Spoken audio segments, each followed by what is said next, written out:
Des tracteurs qui sortent des champs, du foin pour bloquer l'entrée des administrations, ou encore des moutons au milieu d'un rond-point. Les 3 principaux syndicats agricoles du Tarn sont en colère et se font entendre depuis l'année dernière. À la coordination rurale, qui a le vent en poupe, on défend avant tout une augmentation du prix de vente.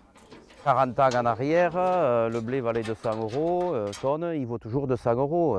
Le prix d'un technicien pour réparer une moissonneuse, 40 ans en arrière, c'était 15 euros de l'heure. Aujourd'hui, ça avoisine les 80 euros de l'heure. Et ne parlons pas alors de l'augmentation du prix du matériel qui a explosé. Syndicat majoritaire et qui espère le rester, la liste FDSEA portée par cet éleveur de bovins. Elle a obtenu près de 51% des voix aux dernières élections et prône avant tout la souveraineté alimentaire. Il faut qu'on reparte sur ce qui est le cœur de notre métier, qui est produire. Donc ça ne veut pas dire que tout le monde doit faire la même chose, mais chacun dans nos exploitations, il faut qu'on revienne sur l'acte de production, qu'on se pose la question de comment on peut produire mieux, produire plus, avoir moins de charges, enfin retravailler sur l'acte de production.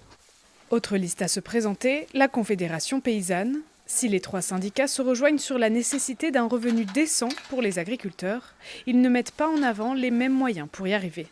C'est de partir d'un prix minimum garanti pour couvrir les charges sociales, les charges d'exploitation du paysan, pour qu'il ait un revenu minimum et qui soit connu d'avance et qui perdure dans le temps.